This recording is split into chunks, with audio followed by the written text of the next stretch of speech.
शिव कह रहे हैं सती तुम्हें भान होना चाहिए, जब तुम्हारा एक अवतार उमा के रूप में हुआ, तुम उमा बनकर जब प्रकट हुई थी और बेलपत्री के वृक्ष के नीचे बैठकर तुम तप साधना कर रही थी, याद करो, ध्यान दो, 3 पत्ती का बेलपत्र का वृक्ष माता पार्वती के नयन अश्रु से प्रकट हुआ है। कितने पत्ती का? जम के बोलो जरा। 3 पत्ती का। 4 पत्ती का बेलपत्र माता सती के नयन अश्रु से प्रकट हुआ है, ध्यान रखिएगा जरा। 5 पत्ती का बेलपत्र माता उमा के नयन अश्रु से प्रकट हुआ है। 6 पत्ती का बेलपत्र मां कात्यायनी के नयन अश्रु से प्रकट हुआ है। बेलपत्री के वृक्ष में 5 पत्ती, 4 पत्ती, 6 पत्ती, 7 पत्ती, 11 पत्ती, 8 पत्ती का कोई बेलपत्र यदि आपको मिलता है तो आप भाग्यशाली हैं कि 3 पत्ती के पेड़ में 5 पत्ती का बेलपत्र मिलना कठिन है। कहीं कहीं ऐसे पेड़ होते हैं जिसमें 6 पत्ती लगती है, कहीं कहीं में 7 लगती है, किसी में 8 लगती है, पर मूल वो है कि 3 पत्ती के बेलपत्र में 5 पत्ती मिलना चाहिए। 3 पत्ती का जो बेलपत्र का वृक्ष है उसमें 4 पत्ती मिलना चाहिए। 3 पत्ती के बेलपत्र के वृक्ष में 6 पत्ती मिलना चाहिए। 3 पत्ती के बेलपत्र के वृक्ष में 8 पत्ती मिलना चाहिए। मूल वो है।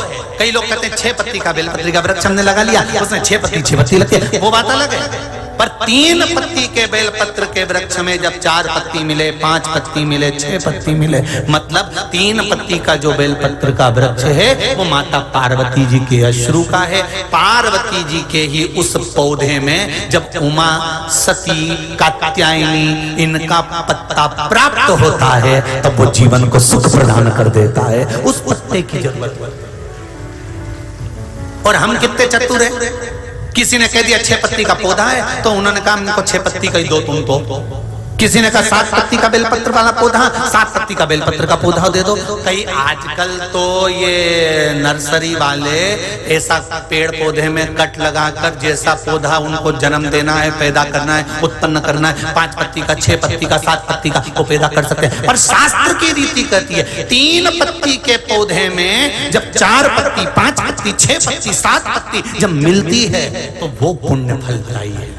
ये क्रॉस कर बनाई हुई नहीं, जैसे देसी गाय और जर्सी गाय, अंतर है कि नहीं? अरे बोलो तो जम के है। जर्सी गाय का कितना ही दूध पी लो कई फायदा होए, और देसी गाय का दूध पियो तो जैसी गाय जैसा ताजगी भी रहे, रोग मुक्ति भी रहे और उसके जैसा निर्मलता का भाव भी आए। जो जर्सी का दूध पिए तो वो भी जर्सी हो जाए, तो उन्हें कहीं देखा। और देसी जर्सी क्रॉस करके बनाई गई गाय और देसी उसी तरह कितनी पत्ती का बेलपत्र? बोलो जरा जन के। 3 पत्ती वाले बेलपत्र,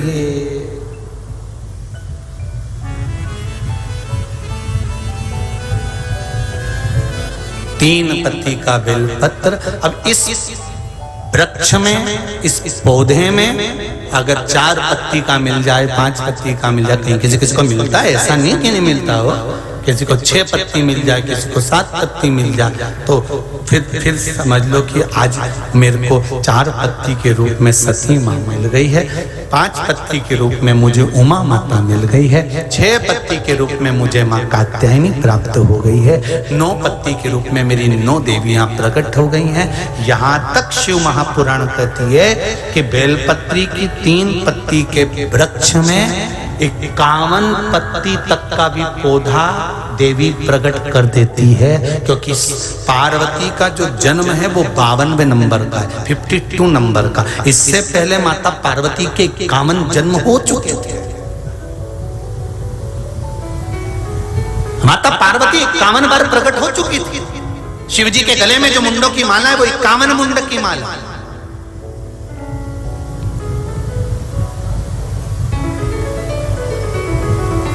4 पत्ती का जब बेलपत्र मिलता है तो 4 पत्ती के बेलपत्र को शंकर जी पे चढ़ाकर 1 लोटा पानी नहीं चढ़ाया जाता। 4 पत्ती का अगर बेलपत्र शिव को चढ़ाया जाता है तो 4 लोटा जल शिव को समर्पित करा जाता है। फिर उस बेलपत्र को उतार कर अशोक सुंदरी वाली जगह पर रखा जाता है। फिर वहां पर 1 आचमनी जल समर्पित करा जाता है। फिर वो 4 पत्ती के बेलपत्र को उठाकर नंदीश्वर के चरण के पास रखा जाता है।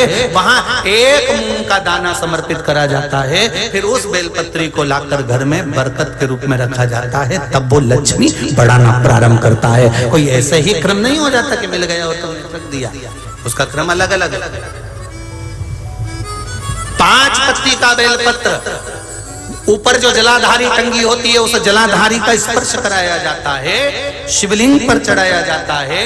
मात्र 1 लोटा जल 5 पत्ती के बेलपत्र पर चढ़ता है और 5 पत्ती का बेलपत्र दरवाजे पर खड़े होकर भगवान शंकर के गण भृंगी का स्मरण कर कर, श्रृंगी का स्मरण कर कर उसको लाकर बरकत में रखा जाता है। 5 पत्ती। 6 पत्ती का बेलपत्र मिलता है तो उसको नंदी पर पहले समर्पित कर कर फिर शिव के द्वार पर शंकर भगवान पर समर्पित किया जाता है। फिर 1 लोटा जल समर्पित कर कर 1 चावल का दाना चढ़ाकर उस बेलपत्री को लाया जाता है, बरकत स्थान पर रखा जाता है। 7 पत्ती का बेलपत्र मिलता है, उसका नियम अलग। 7 पत्ती के बेलपत्र को बेलपत्र के वृक्ष के नीचे ही शिवलिंग का निर्माण कर कर पूजन किया जाता है और वहां पूजन कर कर 7 पत्ती के बेलपत्र को शिव को चढ़ाकर फिर अपने घर में रखा जाता है। 8 पत्ती का बेलपत्र यदि प्राप्त होता है तो उसको पहले जो जलाधारी का भाग है, नीचे तटी भाग है जहां शिवलिंग रखा हुआ है, माता जी के उस भाग पर रखा जाता है। उसके बाद में शिव को चढ़ाया जाता है। 1 लोटा जल चढ़ाकर मात्र चंदन लगाकर उसको लाया जाता है। 9 पत्ती का बेलपत्र यदि किसी को प्राप्त होता है,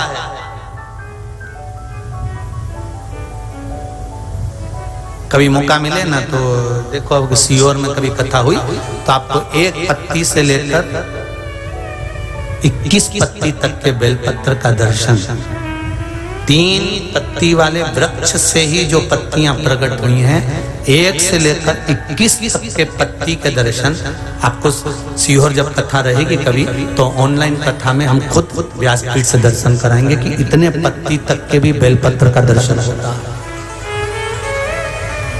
अभी 21 तक तो बाबा के पास पहुंच गई है, अब इससे आगे भी पहुंच जाएगी विश्वास।